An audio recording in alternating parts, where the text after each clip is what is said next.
வணங்கி மகிழ்கிறேன். உங்கள் வயது இருக்கும் என் பேச்சு அனுபவம். நான் பள்ளிக்கூட மாணவியாக இருக்கின்ற காலம் தொட்டே பேசி பழகி இருப்பவள். 100 பேர்கிட்ட கேட்டாங்க, நீங்க எதுக்கு ரொம்ப பயப்படுறீங்க அப்படின்னு. அந்த 100 பேர்ல 60 பேர் ஒரு பதில் சொன்னாங்க. ரொம்ப ஆச்சரியமா இருந்தது எனக்கு. 60 பேர் சொன்ன பதில், பேய்க்கு பயப்படுறேன்னாங்க. இது வரைக்கும் அவங்க பார்த்ததில்லை, ஆனா பயந்துருக்காங்க. 80 பேர் பயந்தது பாம்புக்கு, பாம்பு. 98 பேர் பயந்தது வீட்டில் மனைவிக்கு.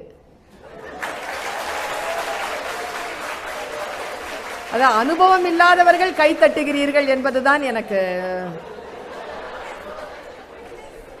அந்த 98 பேர்ல 2 பேர் பதில் சொல்லல, ஏன்னா அவங்களுக்கு கல்யாணம் ஆகல. 100க்கு 100 பேரும் ஒண்ணுத்துக்கு பயந்துருக்காங்க. 100க்கு 100 பேர் பயந்த ஒரு விஷயம். 4 கேள்விகள், 4 கேள்விகள்ல 100க்கு 100 விழுக்காடு எனக்கு ரொம்ப பயம் அப்படின்னு சொன்னது எதுக்குதுன்னா, மேடையில பேசுறதுக்கு. மேடையில பேசுறதுன்னா ரொம்ப பயமா இருக்கும். அது பேசுறவங்களுக்கு மட்டும்தான் தெரியும். கால்லாம் ஒதுரும். இப்ப என் கால் ஒதுரிட்டு இருக்கு, உங்களுக்கு தெரியல, அதனால தான் இந்த போடியம். அத ரொம்ப கம்பீரமா பேசுற மாதிரி இருந்தோம்னா, நடுக்கமா இருந்தா இப்படி பிடிச்சிக்கலாம். இதுக்குதான் இது. உண்மைதான், 100க்கு 100 பேர் பேசுறதுக்கு அவ்வளவு பயந்துருக்காங்க. ஆனா என் வாழ்க்கை அனுபவத்தில் நான் சொல்லுகிறேன், இந்த உலகத்திலேயே ரொம்ப சிரமமான விஷயம் எது தெரியுமா? ரொம்ப சிரமமான விஷயம், ரொம்ப ஈஸியான விஷயம், நான் என் அனுபவத்தின் மீது சத்தியமாக சொல்கிறேன், மிக மிக எளிமையான விஷயம் இந்த உலகத்தில் பேசுவது. ரொம்ப ஈஸி. ரொம்ப கஷ்டம் எது தெரியுமா? கேட்கிறது. கேட்கிற மாதிரி ஒரு கொடுமை இருக்கு பாருங்க. அது சில பேர் என்ன பண்ணுவாங்க, ஒரு கிளாஸ் நடந்துட்டு இருக்கும்போது ஒருத்தர் மேல இருந்து கீழே குதிச்சிட்டான். கிளாஸ் நடந்துகிட்டு இருக்கும் பொழுது ஃபர்ஸ்ட் ஃப்ளோர்ல இருந்து காலில் அடிபட்டுருச்சு. டீச்சர் கீழே இறங்கி வந்து சொன்னாரு, நல்லா தானடா கிளாஸ் போயிட்டு இருந்தது, எதுக்குடா குதிச்ச, ஏண்டா குதிச்ச, நல்லா தானடா போயிட்டு இருந்தது, ஏண்டா குதிச்ச, வலிக்குது இல்ல, ரத்தம் வருது இல்ல, வலிக்குது இல்லன்னு. பையன் சொன்னா, ஆமா வலிக்குது, ரத்தம் வருது, எங்க வருது எங்க வலிக்குதுன்னு தெரியுது. உங்க கிளாஸ்ல உட்கார்ந்துட்டு இருக்கும் பொழுது எங்க ரத்தம் வருது எங்க வலிக்குதுன்னு தெரியாம உட்கார்ந்து இருந்தேன். அதை விட இது ரொம்ப பரவாயில்ல சார்ன்னுட்டான். இப்போ புரியுதா கேட்கறது எவ்வளவு கஷ்டமானதுன்னு. சில பேர் பேசுனாங்க, உட்காரவே முடியாதுங்க, உடம்பெல்லாம் வலிக்கும், பின்னி எடுக்கும், ஆனா பேச்ச நிறுத்தவே மாட்டாங்க, பேசிக்கிட்டே இருப்பாங்க. நமக்கு தான் அந்த கொடுமை தெரியும். அதனால தான் நான் சொல்றேன், என் உதடுகளில் இருந்து குழந்தைகளே, இன்னும் சில மணித்துளிகளில் சில வார்த்தைகள் வருகின்றன. அவை என் பேச்சின் மீது கர்வத்துடன் நான் சொல்லுகிறேன், உங்கள் உடலை பின்னி எடுக்கக்கூடிய வலியை அது தராது, ஆனால் உங்கள் மனங்களையும் உங்களுடைய புத்தியையும் பின்னி பின்னி எடுக்கக்கூடிய வலியை அந்த பேச்சு தரும், தர வேண்டும் என்கின்ற பிரார்த்தனையோடு உங்களிடத்தில் சில வார்த்தைகளை நான் பகிர்ந்து கொள்வதற்காக இங்கே வந்திருக்கிறேன். இந்த மேடையில் வந்த உடனே கிளிப்பிங்ஸ்லாம் போட்டு காட்டினாங்க. என்னை பற்றி சொல்லும் பொழுது நான் 500 பரிசுக்கு மேல் வாங்கி இருப்பதாக சொன்னார்கள். நான் பேச்சு போட்டி கட்டுரை போட்டியில வாங்கின சொல்லவே இல்லைல்ல, சொன்னாங்க, நீங்க கேட்கல.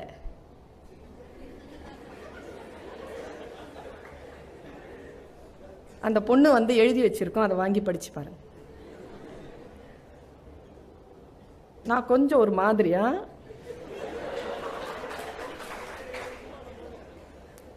பேச்சு போட்டியில நான் பரிசு வாங்கினது 50% தான்.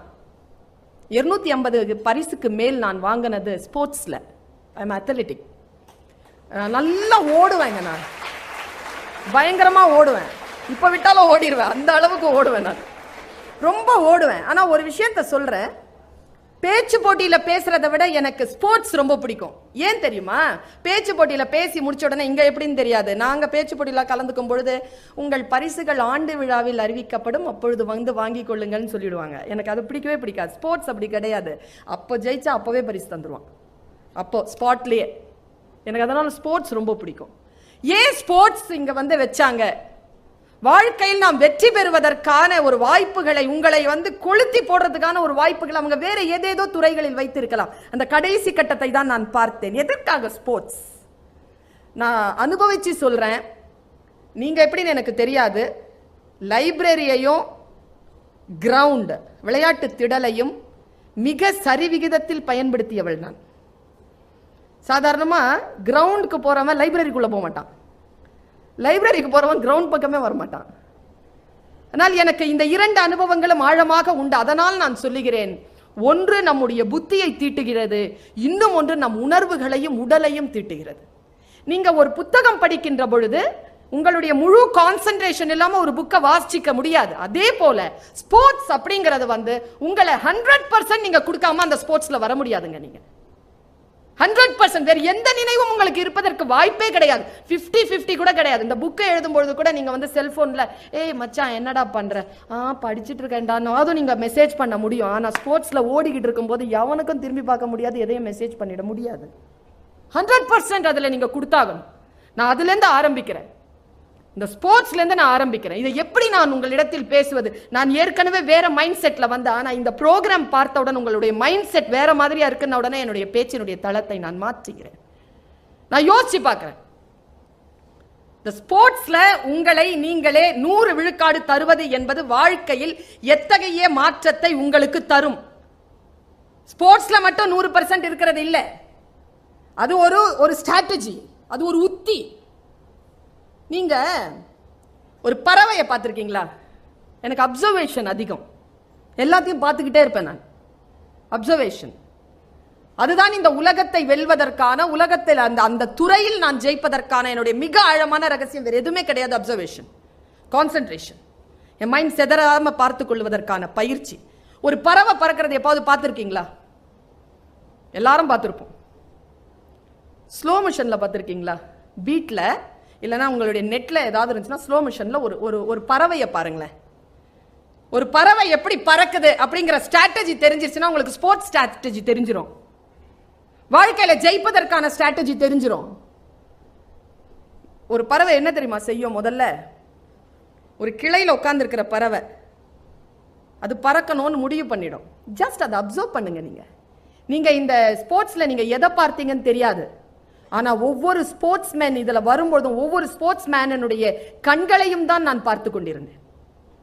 கண்களை மட்டும் நான் பார்த்தேன். அந்த கண்கள் என்ன பேசுகிறது, அந்த கண்கள்ல என்ன, எவ்வளவு வேகமாக ஓடினாலும் அந்த ஸ்போர்ட்ஸ் மேனுக்கு முகத்துல கொஞ்சமாவது பதட்டம் இருந்ததா பார்த்திருக்கீங்களா? துக்கம் இருந்தது, தோல்விக்கான அழுகை இருந்தது, பதட்டமே இருக்காது. பதட்டப்படாதவன் தான் வாழ்க்கையில் ஜெயிப்பான். நீ வாழ்க்கையில ஜெயிக்கணும்னா you should set your goal first. பதட்டமா இருந்தா கோல் செட் பண்ண முடியாது. மைண்ட முதல்ல காம் ஆக்கிக்கிட்டு கோல் செட் பண்ண. நீ ஒரு பறவையை பாரு, அந்த பறவை பறக்கிறதுக்கு பதட்டமே படாது. நமக்கு பார்க்கறதுக்கு பதட்டப்படுற மாதிரி இருக்கும். பறவை ரொம்ப தெளிவா இருந்தா தான் அதனால பறக்க முடியும். ஒரு பறவை ரொம்ப கீனா அப்சர்வ் பண்ணி பாரு. ஒரு கிளையில உட்கார்ந்துட்டு இருக்கு பறவை. நம்ம என்ன நினைக்கிறோம்? பறவை அப்படி பறந்துருது, அவ்வளவுதானே. எவ்வளவு ஸ்டெப்ஸ் இருக்கு தெரியுமா? அந்த பறவை பறக்கிறதுக்கு எவ்வளவு ஸ்டெப்ஸ் இருக்கு தெரியுமா? நான் அந்த ஸ்டெப்ஸை சொல்லிட்டு நான் இந்த ஸ்போர்ட்ஸ்க்கு வரேன். நான் இங்க பேசுறதுக்காக வரேன்ல. எனக்கு பொக்கே கொடுத்தாங்கல்ல, அந்த பொக்கே கொடுக்கிற அந்த வினாடியில அங்க உள்ள வரக்கூடிய அந்த வினாடியிலேயே நான் எப்போ கார்ல இருந்து இறங்கினோ என்னுடைய ப்ரிப்பரேஷன் டைம் ஆரம்பிச்சிருச்சு.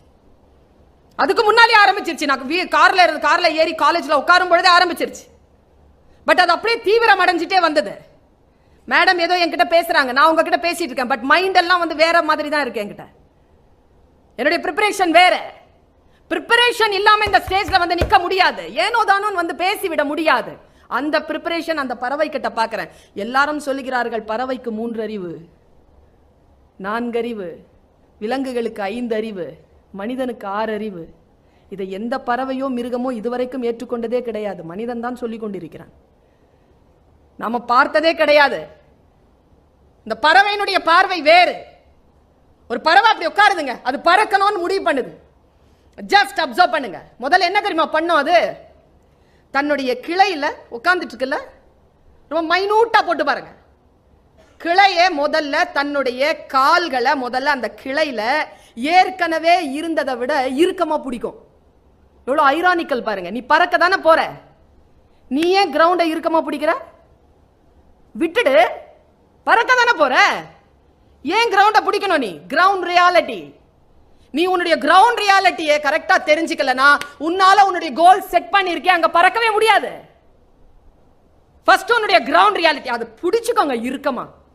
பிடிச்சிட்டு என்ன தெரியுமா பண்ணோம்? சிறகெல்லாம் விரிக்காது, சிறகு விரிக்காது.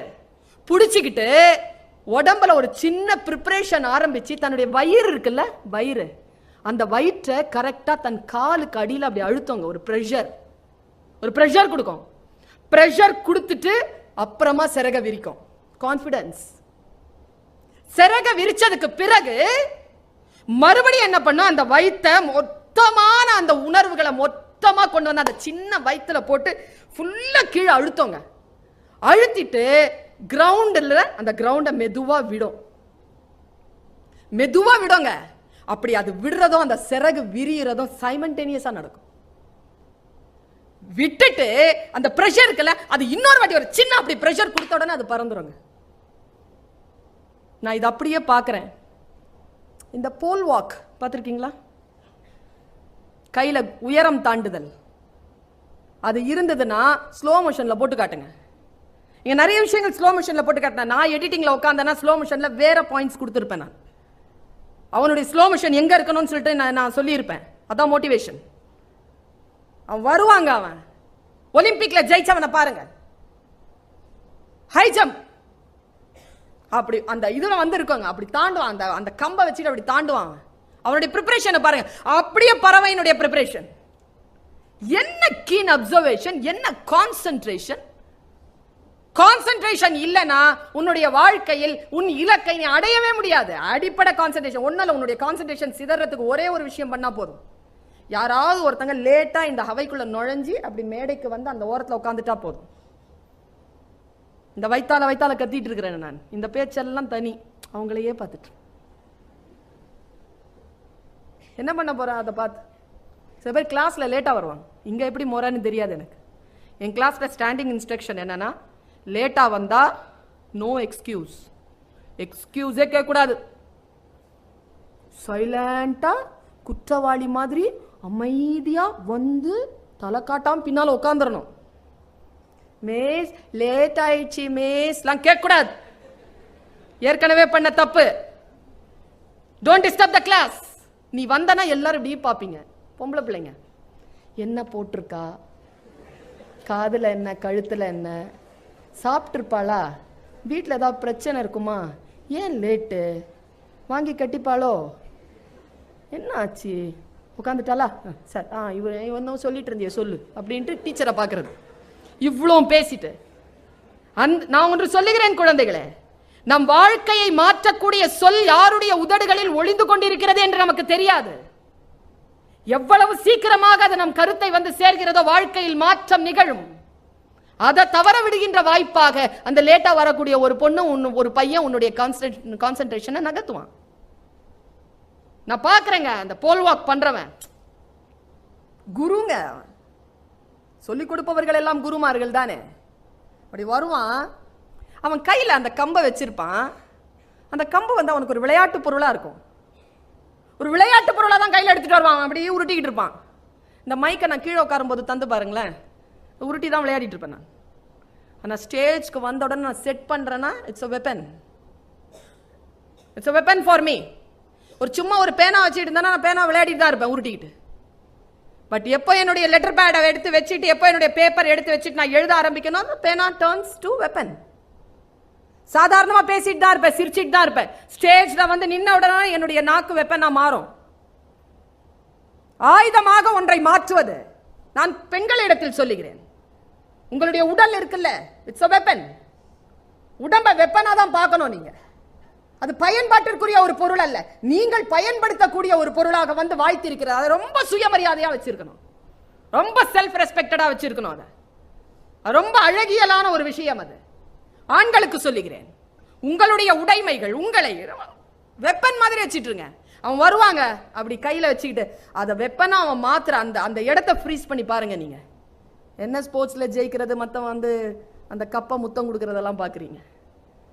எனக்கு இந்த முத்தம் கொடுக்குற கப்பை முத்தம் கொடுக்குற விஷயங்கள் எல்லாம் ரொம்ப நிறைய வாங்கிட்டேன், நான் பழகி போச்சு எனக்கு. அதெல்லாம் பெரிய விஷயமே கிடையாது. அது கைக்கு வரத்துக்கான அந்த விஷயம் இருக்குல்ல, அந்த போல் வாக் முடிச்சுட்டு நான் சொல்றேன், வந்து நிப்பாங்க அவன், அப்படி நிறுத்துவான். நிறுத்தும் போது கரெக்டா பொசிஷன் பார்ப்பான். பொசிஷன் பார்த்துட்டு அவன் பாருங்க, அவன் பாடியை வந்து மெதுவா டில்ட் பண்ணுவான்.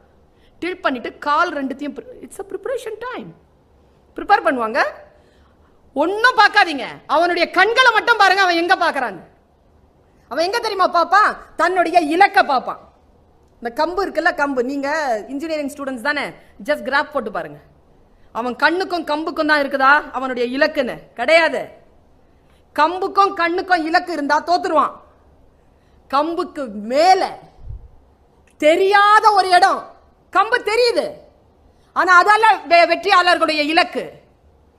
வெற்றியாளர்களுடைய இலக்கு தெரிகின்றதல்ல, தெரியாத அரூபமான ஒரு விஷயத்தை அவன் நிறுத்துவாங்க. நீ கிராப் போட்டு பாரு, எங்க நீ வந்து பாயிண்ட் வச்சிருக்கியோ அதுல இருந்து 2 அடிக்கு மேலதான் அவன் பார்வை இருக்கும். அப்பதான் அவனால அதை தாண்ட முடியும். அவன் அந்த கம்பை பார்த்துட்டானா தட்டி கீழே விழுந்துருவான். You set your goal in a high level, ரொம்ப ஹை லெவல்ல போ. இன்னொன்னு சொல்றேன், உன் பக்கத்துல உட்கார்ந்து இருக்கிறாங்களா பொண்ணோ பையனோ, சத்தியமா அவன் கிடையாது உன் போட்டி. Don't consider them, பாவம் அவங்கெல்லாம். Don't consider them, they are your competitors. உன்னுடைய காம்படிட்டர் எங்க இருக்கான் தெரியுமா?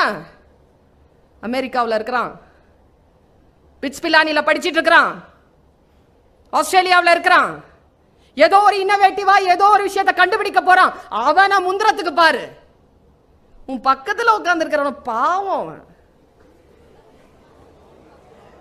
பல நேரங்கள்ல நாம அப்படி பண்ணிடுறோங்க.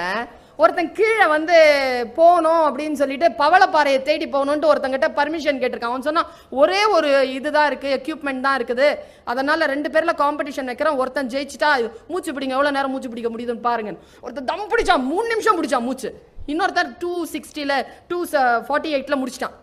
ஸோ இவன் ஒரு 12 செகண்ட்ஸ் கூடுதலா பிடிக்கிறானேன்னு சொல்லிட்டு இவனுக்கு கொடுத்துட்டாங்க. அவன் உள்ள குதிச்சிட்டான். குதிக்கிறத பார்த்த உடனே பக்கத்துல யாரு போட்டியாளரா நின்னானோ அவனும் குதிச்சிட்டான் கடல்ல. இவன் 10 அடிக்கு போறான், அவனும் வந்துட்டான். இவன் 20 அடிக்கு போறான், அவனும் வந்துட்டான். இவன் 30 அடிக்கு போறான், அவனும் வந்துட்டான். இவன் 40க்கு போனாங்க, அவனை பார்த்துட்டு வரான். இவன் 60 அடிக்கு போயிட்டாங்க, அவனும் 60 அடிக்கு வந்துட்டான். இவன் பார்த்து கேட்டான், இதுக்கு மேல போறதுக்கு கேஸ்ல எனக்கு ஆக்சிஜன் இல்லை, எப்படிரா வர? என் கூட கேஸே இல்லை, எப்படிரா வர? அவன் சொன்னானா, டேய் தள்ளி விட்டாங்கடா காப்பாத்துறான்னு. பல நேரங்கள்ல நம்ம பக்கத்துல போட்டியாளரா நாம நினைச்சிட்டு இருக்கிறவங்க எல்லாம் விபத்துல வந்து விழுந்தவங்க, பாவம். Don't consider them as your competitors at all. You just go ahead, போ. உன்னுடைய விஷயங்களை நீ செட் பண்ணும் போது செட் பண்ணிக்கோ, பெரிய விஷயங்களை செட் பண்ணு. யோசிச்சு பார்த்தா நான் வந்து கொஞ்சம் திமிர் பிடிச்சவங்க, அது எப்படின்னு தெரியாது, நல்லதா கெட்டதாலாம் எனக்கு தெரியாது, கொஞ்சம் திமிர் எனக்கு. எப்பவுமே எனக்கு கோல்டு பிடிக்கும், gold colour. I like gold and diamond. மாடரேட்டாக எனக்கு வந்து அந்த வெள்ளி, இந்த செம்பெல்லாம் ஓகே. அதனால் எனக்கு எப்போவுமே டார்கெட் வந்து கோல்டு மெடல் தான். I like the medal, not metal. I like. அதனால் ஃபர்ஸ்ட் ப்ரைஸ் எப்போ ஓடினாலும் ஃபர்ஸ்ட் ப்ரைஸ் வந்துடுவேன் நான். 800லாம் வந்து ஃபர்ஸ்ட்டாக வந்துடுவேன். ரிலேலாம் வந்து கடைசி ஆள் தான், கிடுகிடுன்னு ஓடி வந்துடுவேன். கபடியெல்லாம் அப்படி விளையாடுவேன். போயிருந்தேன்னா பெரிய ஆளாக அதில் சாதிச்சிருக்கலாம். இதில் வந்துட்டேன், பேச வந்துட்டேன், சாஃப்ட் ஸ்கில்ல வந்துட்டேன். ஒரு நாள் ஓடுறேங்க, என்னுடைய அறிவு திறந்த இடம் அது. நான் உங்களுக்கு சொல்லுகிறேன் குழந்தைகளே, என் அறிவு என்னுடைய கதவு திறந்த இடம். ஓடி வந்துட்டேன், ஃபர்ஸ்ட் பிரைஸ். உடனே அங்கே போடியம் வச்சிருந்தாங்க. போடியம் உங்களுக்கு தெரியும்ல, அந்த ஃபர்ஸ்ட் பிரைஸ் செகண்ட் பிரைஸ் எப்படி வச்சிருப்பாங்க? ஃபர்ஸ்ட் வச்சிருப்பாங்க, அடுத்தது செகண்ட் பக்கத்தில் இருக்கும், கீழே தேர்ட் இருக்கும். பயங்கரமாக ஓடி வந்துட்டேன் நான். இங்கே யாராவது அத்லெட்டிக்ஸ் ரன்னர்ஸ் இருக்கிறீங்களா? ரன்னிங் சரி. ஸோ இங்கே மாஸ்டரே இருக்கிறாரு, பெரியவங்களே எடுத்துக்கலாம். ஏன்னா நமக்கு விட அவங்க கிட்ட சொன்னால் அது ஆமான்னு சொல்லுவாங்க அவங்க. ஏன்னா அது பழங்கால விஷயத்தை யோசிச்சு பார்த்தா ஆமா அப்படின்னு சொல்லுவாங்க. அந்த எக்ஸ்பிரஷனுக்காக சொல்கிறேன். போயிட்டேன், ஓடி வந்துட்டு மேலே ஏறணும். அங்கேருந்து அந்த தட்டில் வந்து மெடல் வச்சுக்கிட்டு வராங்க, கூட ஒரு சீஃப் கெஸ்ட் வர்றார், YMCAல தான். வந்துட்டேன், திடீர்னு கிட்ட போகும்போது மனசுல ஒரு எண்ணம், நாம தான் ஃபர்ஸ்ட் பிரைஸ் வாங்கியிருக்கோம்ல, எதுக்கு நம்ம செகண்ட்ல கால் வச்சு ஏறுறது? ஃபர்ஸ்டே ஏறு, டாப் தானே, நீ ஏறவே முடியாது, இவ்வளோ பெருசா இருக்கும். ஏறலாம், ஏறவே முடியாது, ஓடி வந்துட்டு ஏற முடியும். தொட பின்னி எடுக்கும் வலி. ரொம்ப திமிர்ல ஓடி வந்துட்டு கால் வச்சு ஏறிட்டேன். வலிக்குது, பயங்கர வலி. ஓடி வந்ததே வலி, பிராக்டிஸ் வேற பண்ணல, பயங்கர வலி. வந்துட்டேன், வலி பின்னி எடுக்குதுங்க வலி. யோசிச்சு பாக்குறேன், பயங்கர வலிக்குது. அவர் வந்தாரு பாருங்க, கரெக்டா அந்த சீஃப் கெஸ்ட் 4 அடி, 4 அடி, 3.5 கூட இருக்கலாம். அவரு இப்படி வச்சிருக்கிறாருமா அந்த மெட்ல. இப்ப என் கழுத்துல போடணும். இப்ப ஏற்கனவே எனக்கு தொடையில வலி. நான் குனிற குனிற குனிற, அவருக்கு எட்டவே மாட்டேங்குது. ரொம்ப அவர் ஏறி போட்டார், வாங்கிட்டேன். நிமுற முடியலைங்க. அவர் மரியாதைக்காக நான் நிக்கிறேன்னு சொல்லிட்டு அவரும் குனிஞ்சே நிக்கிறாரு, அப்படியே நிக்கிறாரு. யோ, உனக்காக நிக்கலையா, கால் வலிக்குது அதனால நிக்கிறையான்னு நெஞ்சடித்து சொல்ல முடியல. அப்படி நின்னுட்டே இருக்கிறாங்க. அப்புறம் அவர் நிமிர்ந்துட்டாரு. நான் ஒரு காட்சியை சொல்லுகிறேன். என் மனம் திறந்த மற்றொரு இடம். அப்படி குனிஞ்சேன், அந்த இது ஆடுது, இந்த தங்க மெட்ல ஆடுது. அந்த மெட்ல பாக்குறேன், அந்த வலிய பாக்குறேன். சட்டுன்னு மனசுல அந்த தங்க மெடலுக்கு மேல இருந்த அத்தனை ஆர்வமும் அத்தனை ஆசையும் டக்குன்னு அந்த வலி மேல போயிடுச்சுங்க. நான் வலியை விரும்ப தொடங்கினேன். வலி அவ்வளவு பிடிச்சு போச்சு எனக்கு. ஏன் தெரியுமா? மனசுல ஒரு விஷயம் வந்தது, இந்த வலி இல்லனா இந்த மெடல் இல்ல, இந்த வலிக்காக தான் இந்த மெடல் என்னைக்கு புரிஞ்சுக்கிட்டனோ அன்றைக்கு எனக்கான தங்க மெடல்கள் வரிசையாக காத்திருக்க தொடங்கிவிட்டன. வலி வலிக்கணும், வலிக்க வலிக்க வரணுங்க. சும்மா தட்டுல ஈஸியா எதுவுமே வராது. உந்தி எழுந்தாதான் உயர பறக்க முடியும். உந்தணும், உட்காரணும், பிரஷர் கொடுக்கணும், படிக்கணும். ஆனால் இது எல்லாம் நம்மிடத்தில் இல்லாத பொழுது வெறும் நல்ல ஃப்ரூட்ஃபுல்லா சில விஷயங்கள் ஈஸியா அப்படியே வந்து கையில் சேர்ந்து விடும் என்று நினைக்கிறார்கள். ஒன்றும் கிடையாது. ரொம்ப ஈஸியா உங்களுக்கு கையில வந்து சேர்ந்த எதுவுமே உங்களுக்கு பயன்படாது. ரொம்ப உழைப்பிலும் பேஷனோட இருந்து பாரு. அந்த பேஷன் அதுதான் நான் உங்களிடத்தில் எதிர்பார்ப்பது. என்ன தெரியுமா? கண்டுபிடிப்புகள் வந்திருக்கா? சமீப காலமா கண்டுபிடிப்புகள் இல்லையே. ஏன் இல்ல தெரியுமா? மனப்பாடம் செய்கிறீர்கள், அதனால் இல்லை. மனப்பாடத்துல இருந்து வெளியில வாங்க. ரொம்ப ஆழமா ஒரு விஷயம் சொல்றேன். நிறைய மார்க் வாங்குற மாதிரி படிக்காதீங்க தயவு செஞ்சு, சரியா? நிஜமா சொல்றேன், நிறைய மார்க் வாங்குற மாதிரி படிக்க வேண்டாம். ஏன் தெரியுமா? நிறைய மார்க் வாங்குற மாதிரி படிச்சா என்ன தெரியுமா நடக்கும்? ஒன்றும் இல்லை, கேம்பஸ்ல உடனே செலெக்ஷன் கிடைக்கும், உடனே வேலை கிடைக்கும், நிறைய சம்பாதிக்கலாம். அதுக்காக தானே மேடம் வந்திருக்கிறோம். போய் நிறைய மார்க் வாங்க வேண்டாம்னு சொல்றீங்க. நல்லா படிங்க. நல்லா படிக்கிறது வேற, நிறைய மார்க் வாங்குற மாதிரி படிக்கிறது வேற. ஏதோ முன்னால் உட்காந்துருக்கிறாங்களே ப்ரொஃபஸர்ஸ், பிஹெச்டி. நானும் வெங்காய பச்சடி தயிர் பச்சடி எல்லாம் படித்தேன். நான் நிறைய இவ்வளோ படிச்சிருக்கிறேன், நிறைய சம்பாதிக்கிறேன் தெரியுமா? நிறைய சம்பாதிக்கிறேன். ஆனால் நல்லா படிங்கன்றேன். ஏன் தெரியுமா? நிறைய மார்க் வாங்குற மாதிரி படிச்சா நிறைய சம்பாதிக்கலாம். நல்லா படிச்சீங்கன்னா நிறைய சம்பளம் கொடுக்கலாம். அவ்வளவுதான். Simple methodology, simple strategy. நல்ல படி, எது படிச்சாலும் ஆழமா. 3 Idiots பார்த்தல, நல்லா நிறைய மார்க் வாங்குற மாதிரி படிக்கிறவன் பின்னாலதான் ஓடணும் செக்குல சைன் வாங்குன்னு. நல்லா படிக்கிறவன் சைன் போடுற ஆளா இருப்பான். Very simple methodology. இப்போ நான் நல்லா படிச்சேன், நிறைய மார்க் வாங்குற மாதிரி படிச்சேன். எனக்கான சம்பளத்தை காலேஜ் முடிவு பண்ணிச்சு, யூஜிசி முடிவு பண்ணிச்சு, இவ்வளவுதான், இவ்வளவு ஆயிரங்கள் தான் அப்படின்ட்டு. ஆனா நான் நல்லா படிச்சது லிட்ரேச்சரை. லிட்ரேச்சர் என்ன தெரியுமா பண்ணுச்சு? நான் நல்லா படிச்சதுனால, நிறைய மார்க் வாங்குறதுனால மாச சம்பளம் கிடைச்சிருச்சு. நல்லா படிச்சதுனால என் சம்பளத்தை, நான் மாச சம்பளம் இருக்குல்லங்க, என்னுடைய மாச சம்பளம், ஒரு மாசம் உழைச்சி நான் வாங்குற என்னுடைய ப்ரொஃபசர் சம்பளத்தை 1 மணி நேர பேச்சில் நான் சம்பாரிச்சிட்டு வந்துடுறேன். அவ்வளவுதான், ஒரே மணி நேரத்தை சம்பாரிச்சிட்டு. அவ்வளவுதான். யார் பெரிய ஆள் தெரியுமா? இன்னைக்கு எழுதி வச்சுக்கோ. உன் வாழ்க்கையில் நீ பெரிய மனுஷன்னா உன் சம்பளத்தை மத்த எவனும் நிர்ணயிக்க கூடாது. உன் சம்பளத்தை நீ நிர்ணயிக்கணும், அடுத்தவன் சம்பளத்தை நீ நிர்ணயிக்கணும். அப்பதான் நீ பெரிய ஆள். அப்பதான் நீ பெரிய ஆள். உன் சம்பளத்தை எவன் ஒருவனோ நிர்ணயித்து விடுவதற்கான வாழ்க்கை முறையை நீ கை கொண்டு விடாத. இந்த கேரளா நாட்டுக்கு போயிருந்தேன். கேரளா நாடுனால இந்த தேங்காய் தென்னை மரம் இதானே. யாராவது இருக்கிறீங்களா? எதை சமைச்சாலும் அந்த தேங்காய் போட்டு சமைப்பாங்க. தேங்காய் நாடு அது, தென்னம் நாடு. ரொம்ப ரொம்ப ரொம்ப ருசியான ஒரு நாடு அது. அந்த நாட்டில் நான் கண்டுபிடிச்ச ஒரு விஷயம், மரம் ஏறுறதுக்கு எளிமையான கருவியை கண்டுபிடித்திருக்கிறார். இன்றைக்கு மிக எளிமையான கருவிகளுக்கான தேவை இருக்கிறது. கண்டுபிடிப்புகள் இல்லைங்க இன்னைக்கு. இன்றைக்கு கண்டுபிடிப்புகள் இல்லாமல் போனதுக்கு என்ன காரணம் தெரியுமா? லேட்ரல் திங்கிங் இல்ல, அனலிட்டிக்கல் திங்கிங் இல்ல. நான் ஒன்னு கேட்கிறேன், நீங்க எல்லாம் இன்ஜினியரிங் ஸ்டூடெண்ட்ஸ் தானே? உங்ககிட்ட குவாலிஃபிகேஷன் இருக்கு இன்ஜினியரிங் படிக்கிறதுக்கு, குவான்டிஃபிகேஷன் இருக்கா?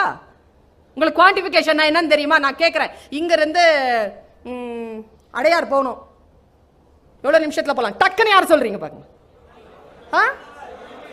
1 hour, half an hour சொல்றவங்க எல்லாம் தயவு செஞ்சு டிசி வாங்கிட்டு வெளில ஆர்ட்ஸ் காலேஜ்க்கு வந்துருங்க. ஏன் தெரியுமா? கேட்ட கேள்வி நேரடியான கேள்வி. 1 hour ஆகும்னு என்ன தெரியுமா திருப்பி கேட்டிருக்கணும்? நடந்து போறியா, சைக்கிள்ல போறியா, கார்ல போறியா, பஸ்ல போறியா? நடந்து போனா இவ்வளவு நேரம் ஆகும், பஸ்ல போனா இவ்வளவு. இதுதான் குவான்டிஃபிகேஷன். ஒரு மரம் நிக்குது, எவ்வளவு உயரம் இந்த மரம்? வானளாவிய உயர்ந்த மரம்னா ஆர்ட்ஸ். சரியா? எவ்வளவு உயரம்னு சொல்லணும். அதான் இன்ஜினியரிங். இன்ஜினியரிங் வரல. ஏன் பிள்ளைகளா இன்ஜினியர்ஸ் தோற்கறாங்க? இன்ஜினியர் ஸ்டூடெண்ட்ஸ் ஏன் தோற்கறாங்க தெரியுமா? இது இல்ல, பேஷன் இல்ல. You don't love your subject. If you love your subject, நான் என் சப்ஜெக்ட லவ் பண்றேங்க, நான் பேஷன்ங்க, நான் செத்துருவேங்க, நான் படிச்சுட்டே இருக்கும்போது செத்துட்டா I will be in heaven. அவ்வளவு பிடிக்கும் எனக்கு. ஒரு பாட்டு சொல்ல என்ன, ஒரு பாட்டு சொல்ல வரட்டும். இந்த இந்த இந்த உலகத்துல எந்த கொம்பனாவது வரட்டும், என்ன மாதிரி ஒரு பாட்டு சொல்லிட்டோம் பாபு. நான் அதே பாட்டை சொல்றேன், அதே பாட்டை நான் சொல்றேன், நீ அதே பாட்டை சொல்லு. பேஷன், அது காதலிக்கணுங்க. பொம்பளை பிள்ளைங்க மேல ஆம்பளை பிள்ளைங்கள மேல வச்சிருந்ததெல்லாம் காதல் கிடையாது. சப்ஜெக்ட காதலி. Subject, you love your subject, you love your future. அதாங்க காதல்ங்கிறது. அது வரணும் உனக்கு. நான் ஒரு வார்த்தை சொல்றேன், எனக்கு ரொம்ப பிடிச்சமான. நான் லிட்ரேச்சர் பேசினேன்னு வச்சுக்கோ, ஒன்றும் இல்லை, யூடியூப்ல இன்னைக்கு நைட்டுக்கு போயிட்டு பிரான்ஸ் கம்பன் விழா 2012 பர்வீன் சுல்தானா தமிழ் ஸ்பீக்கர்னு போட்டுப்பார். வேர்ல்ட் ஃபேமஸான என்னுடைய பேச்சு வரும். 56 minutes பேசியிருக்கேன். ஆன்மாவை போட்டிருக்கேன். நான் 20 பேர் தான் இருந்தாங்க நான் பிரான்ஸ்ல பேசும்போது. இன்னைக்கு 2 லட்சத்துக்கு மேல அதை பார்த்திருக்காங்க. அந்த பேச்சை மட்டும் 2 lakhs தாண்டுது அந்த பேச்சை. ஏன்? I give myself totally 100%. You love your future, you love your subject. Teacher சொல்றாங்கன்றதுனால, சைக்கிள் டெஸ்ட் வருதுங்கிறதுனால சில பேர் வந்து சொன்னா கோச்சிக்க மாட்டீங்களா? கோச்சிக்கிட்டாலும் பரவாயில்ல சொல்றேன். அசைன்மெண்ட் சப்மிட் பண்ண சொன்னா யாரோ ப்ரிப்பேர் பண்ணதை, எவனோ ஒருத்தன் சிந்திச்சதை கொஞ்சம் கூட வெக்கம், மானம், சூடு, சொரணை எதுவுமே இல்லாம அப்படியே டவுன்லோட் பண்ணி அது பேக் பண்ணி தரீங்களே. இப்படி கேட்கிறேன், கோச்சிக்க மாட்டீங்களே? கோச்சிக்கோங்க சொல்றேன். யாரோ செமித்த உணவை நாம் சாப்பிட முடியுமா? செமித்த உணவை குழந்தை, சமைத்த உணவை இல்லை, செமித்த உணவை. அவன் மன்னிப்பு கேட்டான். I like you. ஏன் தெரியுமா? டக்குன்னு சப்மிட் பண்ற ஆண்கள்ல ரொம்ப ஆபத்தானவர்கள். டக்குன்னு சப்மிட் ஆயிடுவாங்க, நம்பவே கூடாது. சேமித்த உணவை அல்ல, சமைத்த உணவை அல்ல, செரித்த உணவை எவனாவது சாப்பிட்டு டைஜஸ்ட் பண்ணிருந்தானா அந்த டைஜஸ்ட் பண்ண சாப்பாடை நம்ம சாப்பிட முடியுமா? அப்படிதான் எவனோ ஒருத்தன் யோசிக்கிறதையும் சிந்திக்கிறதையும் நீ உன்னுடைய ப்ராஜெக்டா கொடுக்கிறது. இதை விட சூடா சொல்ல முடியாதுன்னு நினைக்கிறேன். 10 நாள் ஆகுதா? பர்மிஷன் கேளு. என்னால சிந்திக்க முடியல, இன்னும் 5 நாள் கொடுங்க, தயவு செஞ்சு கொடுங்க. கேளுங்க. உண்மையாக ஜென்யூனா இருந்தா கொடுத்துருவாங்க. ஜென்யூனிட்டி இருக்கா? கொடுத்துருவாங்க. அவன் சொல்றேன், சத்தியத்திற்கான வேகம் வேறங்க, சத்தியத்திற்கான வேகம் வேற. நான் சொல்லுகிறேன், உன்னுடைய சப்ஜெக்ட நீ விரும்பு, அதுக்குள்ள போ, கிவ் யோர் செல்ஃப் அப்படின்னு நான் சொல்றேன். நான் இந்த கிவ் யோர் செல்ஃப் அப்படிங்கிறதுக்கு 2 காட்சிகளை சொல்றேன் உனக்கு. நான் 2 காட்சிகள். கராத்தே கிட் படம் பார்த்திருக்கியா? எல்லாரும் பார்த்திருக்கீங்கல்ல? பார்க்கலன்னா இவங்க போட்டு காட்ட சொல்லலாம்னு பார்த்தேன். எனக்கு ரொம்ப பிடிச்ச படங்க. நான் ஒரு சென்சார் கமிட்டி போர்டில் இருந்தேன் 11 வருஷம். நீங்கள்லாம் இதெல்லாம் பார்க்கக்கூடாதோ அதெல்லாம் பார்த்து நீங்கள்லாம் காசு கொடுத்து போய் சினிமா பார்க்குறத நான் காசு வாங்கிட்டு பார்த்தேன். அதான் சென்சார் கமிட்டிங்கிறது. நீ எதெல்லாம் பார்க்கக்கூடாதோ அதெல்லாம் பார்த்து நீ காசு கொடுத்து பார்க்குறல, என்ன காசு கொடுத்து பார்க்க சொல்லுவாங்க. அதான் சென்சார் கமிட்டி. நான் வந்து யூத் ரெப்ரசன்டேஷனை தான் போயிருந்தேன். யோசிச்சு பார்க்குறேன், கராத்தே கிட்டுங்க. நான் வந்து ஸ்டாண்டிங் ஓவேஷன் கொடுத்தேங்க அந்த படத்துக்கு. எப்போவுமே எனக்கு ரொம்ப பிடிச்சி போச்சு. நான் எழுந்து நின்று கை தட்டுவேன். அது யார் என்ன இருக்கிறலாம் பார்க்க மாட்டேன். I give my self.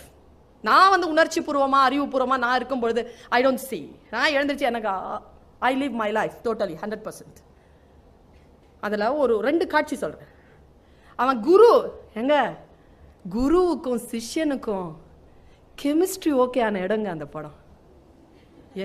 இவன் சொல்கிறானே அவங்களுக்கும் உங்களுக்கும் கெமிஸ்ட்ரி ரொம்ப நல்லா ஓகே ஆயிருக்கு. அந்த கெமிஸ்ட்ரி இல்லை, இது வேற கெமிஸ்ட்ரி. அந்த படத்தை ஒரு நாள் அதை வந்து பழையதை எடுத்து போட்டாங்க. பழைய ஒரு மும்தாஸ் அக்கான்னு ஒரு அக்கா வந்து இதுவங்களா இருந்தாங்க, என்ன அந்த கவர்ச்சி நடிகையா இருந்தாங்க. அவங்க உட்காந்துக்கிட்டு அந்த மாநாட மயிலாடக்க உட்காந்துட்டு அதை ரசிச்சிட்டு இருந்தாங்க. அதை தான் நான் பார்த்தேன். அப்போ பக்கத்தில் அந்த மாஸ்டர் உட்காந்துட்டு அப்படி ஏதோ அந்த ஒரு அக்கா இருந்தாங்க, அவங்களும் உட்காந்துட்டு ஏதோ 2 பேர் பேசிட்டு இருந்தாங்க. அந்த நேரத்தில் அவர் அந்த அம்மா பேசுது, அந்த மும்தாஸ் அக்கா சொல்றாங்க, ஐயோ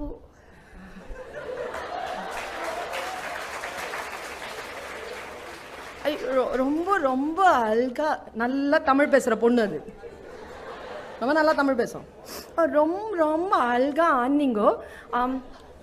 சட்டுன்னு ஒரு வார்த்தை சொல்லிச்சுங்க. நான் சேர்ல இருந்து விழுந்துட்டேன் கீழே. அது சொல்லிச்சு, ரொம்ப நல்லா ஆடுறீங்க, உங்க இழவுக்கு என்னால ஆட முடியாது.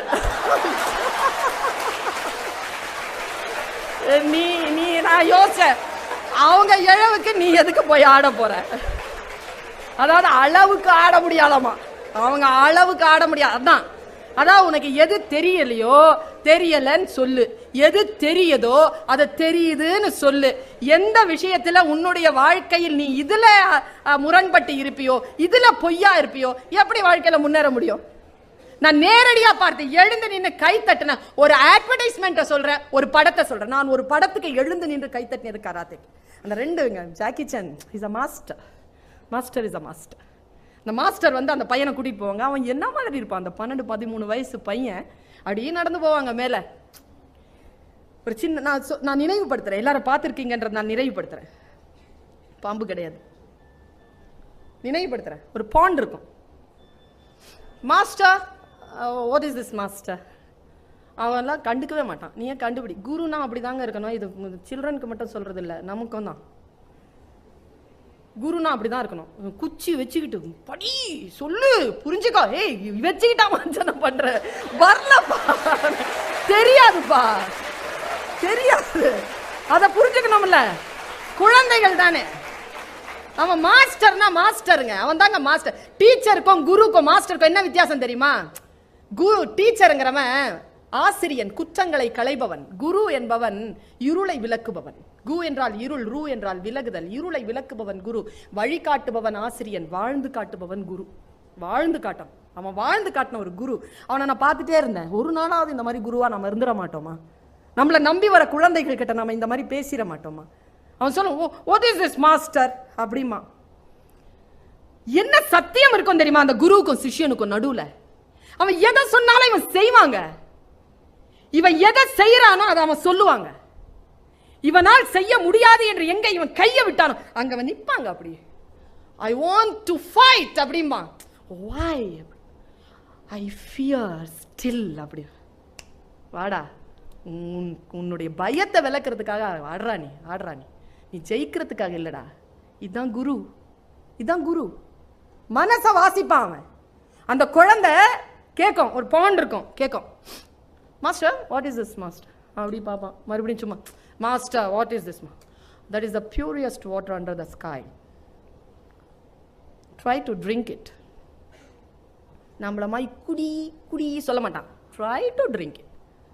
முயற்சி செய்து குடிக்க முயற்சி செய், அவ்வளோதான். நான் யோசிச்சு பார்க்குறேன், நான் ஸ்டூடெண்ட்டாக இருந்தால் நான் என்ன பண்ணியிருப்பேன்? மாஸ்டர் சொல்றாரு that is the purest water under the sky அப்படின்ன உடனே தொடக்கூடாதுன்ற முடிவு முதல்க்கு நான் வந்துடுவேன். ஏன்னா புனிதமான விஷயம்ல, கையை போட்டா நமக்கு அப்படி தானே சொல்லி கொடுத்துருக்காங்க. பூஜை நடந்துட்டு இருக்கு, பிரசாதத்தை கையை தொடு, பூஜை நடந்து முடிச்சா அப்புறம் சாப்பிடணும். ஏன் சாப்பிட்டா சாமி கண்ணை குத்திரும், பையன் சொன்னா குத்தாது, ஏன்னா அவன் ஏற்கனவே ஒண்ணு சாப்பிட்டான். இதெல்லாம் பொய். மரியாதை என்பது வேறு, பிரசாதம் என்பது வேறு, வழிபாடு என்பது வேறு, இறை வேட்கை என்பது வேறு. அவன் அங்க நின்றுட்டு இருப்பாங்க. நான் யோசிச்சு பார்க்குறேன் அவன் என்ன செய்வான். நான் ஒன்றும் தொட்டிருக்க மாட்டேன், ஒன்று சொம்பு தேடி இருப்பேன் கண்டிப்பா, இல்லைன்னா மாஸ்டர் கிட்ட கேட்டிருப்பேன், master please tell me you are telling this is the purest water under the sky, please tell me how to drink it, I don't want to put my hand scenes, ஏதாவது ஒன்று சொல்லியிருப்பேன். அவன் என்ன தெரியுமா சொன்னான்? ஒன்றுமே சொல்லலைங்க. அவன் என்ன செஞ்சான்? He gave himself. This is the purest water under the sky. வாய்ப்புங்க, வாய்ப்பு. 470 பேர்ல 10 பேர் வரல, 460 பேர் தானே இருக்கிறீங்க. 10 பேர் வாய்ப்பு விட்டீங்க, அவ்வளவுதான். பர்வீன் சுல்தானா பேச்சு, இந்த பேச்சு இனி ஒரு முறை கேட்பதற்கு இல்லை. இதெல்லாம் வேணாலும் போட்டு பார்த்துக்கலாம், பட் இந்த லைவ் பெர்ஃபார்மன்ஸ் வராது. Give yourself 100% totally. Opportunity வரும்போது you cannot step the river twice. ஒவ்வொரு முறை நீ கால் வைக்கும் பொழுதும் அது புதிய தண்ணீர் தான். அவன் என்ன செய்வான் தெரியுமா? அப்படி தலையை அதுல போட்டாங்க, தகப்பன் சாமி ஆனாங்க. அவன் சொல்லி கொடுத்தான். வாய்ப்பு உனக்கு முன்னால் வருகின்ற பொழுது எப்படி அந்த வாய்ப்புகளை 100% பயன்படுத்துறது. அதனால தான் நான் ஸ்போர்ட்ஸ்ல இருந்து ஆரம்பிச்சேன். நீ எது வேணாலும் செய், சாப்பிடுறியா, குளிக்கிறியா, படிக்கிறியா, கிளாஸ் அட்டென்ட் பண்றியா, கவிதை எழுதுறியா, ஒரு பொண்ணை பாக்குறியா, 100% பாருங்கிற. நான் 100% பாரு. நீ எதுக்கு தலையாற்றன்றதை மட்டும் நான் உள்ள குறிச்சு வச்சிருக்கிறேன். புரியுதா? ஒரு பூ இருக்கிறது குழந்தைகளே, ஃப்ளவர். ஒரு பூவை ஒருத்தன் பார்க்கறான், ஒரு பொண்ணு பார்க்கறா, எடுத்து தலையில வச்சுக்கிறா. ஒரு காதலியோ காதலனோ பார்க்கறான், எடுத்து தன்னுடைய விருப்பமானவர்களுக்கு கொடுக்கிறான். ஒரு அத்தர் வியாபாரி பார்க்கறான், அதுல இருந்து அத்தர் எடுக்கிறான். ஒரு கவிஞன் பார்க்கிறான், கவிதை எழுதுறான். பூ ஒன்றுதான், வாய்ப்பாக நீ அதை எப்படி பயன்படுத்துகிறாயோ அந்த பூ அது உனக்கு அப்படி ஆகிறது. Life is opportunity. அந்த வாழ்க்கையை 100 விழுக்காடு நீ பயன்படுத்துறது. நான் சொல்றேன் குழந்தைகளே, 2 விஷயம் நீ மனசுல வச்சுக்கோ. வாழ்க்கையில் ஜெயிப்பதற்கான விதை, have a gratitude and look after your attitude. இந்த 2 வார்த்தைகள், நன்றி உணர்வு. தமிழ் ஆட்டிடியூட்க்கு வார்த்தையே இல்லைங்க. நானும் தேடி தேடி பார்த்துட்டேன். நடத்தை இல்லை, பிஹேவியர் வந்துருது நடத்தைனா. What is attitude? உன்னுடைய இலக்கை நீ அடையும் வரைக்குமான உன்னுடைய உள்ளுணர்வு ஆட்டிடியூட். ஒருத்தங்களுக்கு ஆட்டிடியூட் நல்லா இருந்தா போதுங்க, வாழ்க்கையில என்ன வேணாலும் சாதிச்சிடலாம் குழந்தைகளை. You look after your attitude. அந்த ஆட்டிடியூட் நம்ம கிட்ட இல்ல. அந்த ஆட்டிடியூட் எப்படி வளர்க்கிறது? ஆட்டிடியூட்னா முதல்ல என்ன, கிராட்டிடியூட்னா முதல்ல என்ன? நமக்கு கிராட்டிடியூட் இருக்கா? நான் கேட்கிறேன். நம்ம கிட்ட இல்லைங்க கிராட்டிடியூட். நான் சொல்றேன்றதுனால கோச்சிக்காதீங்க. we don't have, நமக்குள்ள இல்ல. யார்கிட்ட கிராட்டிடியூட் இருக்குதோ அவன் மற்றவர்களை விட மிக வேகமாக வளர்கிறான். வேகமான ஒரு உள்ள பயங்கரமான பவர் கொடுக்குங்க. என்ன நன்றி செலுத்தி விட முடியும் இந்த டீச்சர்ஸ்க்கு? நீ ஒன்னு பேர் வைக்கலாம், எங்க அம்மா அப்பா வைக்காத பேரை நீ எங்களுக்கு வைக்கலாம். வேற நல்ல வேளை ஆண்ட மனசுக்கு வேல்யூம் வைக்கல, கமெண்ட் பண்ணலாம். வேற என்ன பண்ண முடியும் நீ? உனக்கு தெரியுமா, பெர்னாட் ஷா சொல்கிறார், எந்த ஒரு ஆசிரியனும் தான் இறைவனிடமிருந்து வாங்கி கொண்டு வந்த ஆயுளை முழுமையாக வாழ்வதில்லை. ஏன்னா இப்ப பேசுறதோ சொல்றதோ உங்களுடைய வாழ்க்கைக்கான தேவைக்கான விஷயம் சொல்லுகின்ற பொழுது ஆயுள் குறையுதுங்க. எந்த டீச்சரை பார்த்தாலும் ஒரு ஹலோ சொல்லிட்டு போயிடு, ஒரு சின்ன வணக்கம் செலுத்திட்டு போயிடு. ஒரு பெண்ணை கொடுத்தவனுக்கே நன்றி சொல்றியே. அம்மாக்கு என்னைக்காவது நன்றி சொல்லியிருக்கோம், அப்பாக்கு என்றைக்காவது நன்றி சொல்லியிருக்கோமா? நான் வியந்து பார்க்கிற the real hero of this universe in this era நான் ஒருத்தரை தாங்க சொல்லுவேன்.